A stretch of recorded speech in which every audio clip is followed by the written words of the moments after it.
امام طحاوی رحمۃ اللہ علیہ ایک حدیث لائے جس میں حضرت ابن عباس رضی اللہ عنہ نے حضرت امیر معاویہ رضی اللہ عنہ کو حمار کہا ہے، اور جواب دیتے ہوئے یہ حدیث ضعیف ہے باب الوتر۔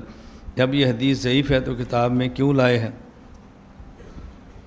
اب یہ اشکال امام طحاوی پر کیوں ہے؟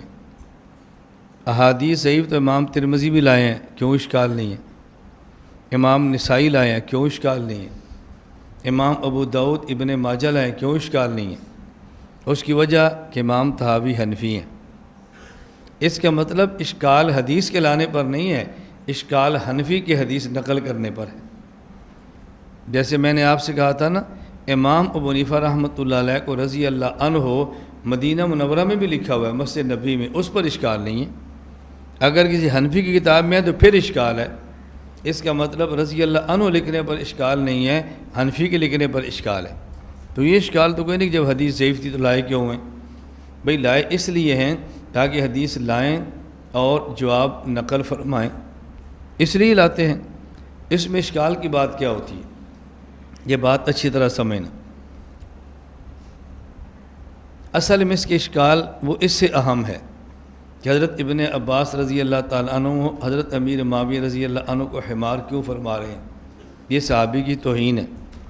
بھئی سوال یہ ہے، ابن عباس بھی بڑے ہیں، حضرت امیر معاویہ بھی بڑے ہیں، بڑا دوسرے بڑے کو کچھ کہہ دے تو چھوٹے کو حق حاصل نہیں ہے کہ ایک بڑے پر فتویٰ لگائے یا ایک بڑے کی بات طریقہ اختیار کرتے ہوئے دوسرے بڑے کو یہ بات وہ بھی کہہ دے، یہ حق حاصل نہیں ہے۔ حضرت موسیٰ علیہ السلام بھی بڑے ہیں، حضرت ہارون بھی بڑے ہیں۔ موسیٰ علیہ السلام حضرت ہارون پر اتنے غصے ہیں کہ آپ کے سر اور داڑھی مبارک کے بال پکڑ کر کھینچ رہے ہیں۔ اب اس کا کیا معنی؟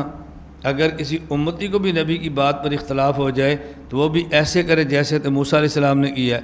بھئی نبی کر رہے تو ہم کیوں نہیں کر سکتے؟ نبی کا معاملہ نبی کے ساتھ ہو تو اور ہے، صحابی اس طرح نبی کے ساتھ نہیں کر سکتا جس طرح نبی نے نبی کے ساتھ کیا ہے۔ اسی طرح ایک صحابی دوسرے صحابی کو کچھ کہہ لے، اس کا معنی یہ نہیں ہے کہ غیر صحابی بھی وہ بات صحابی کو کہے جو صحابی نے صحابی کو کہی ہے۔ یہ کوئی قابل اشکال نہیں۔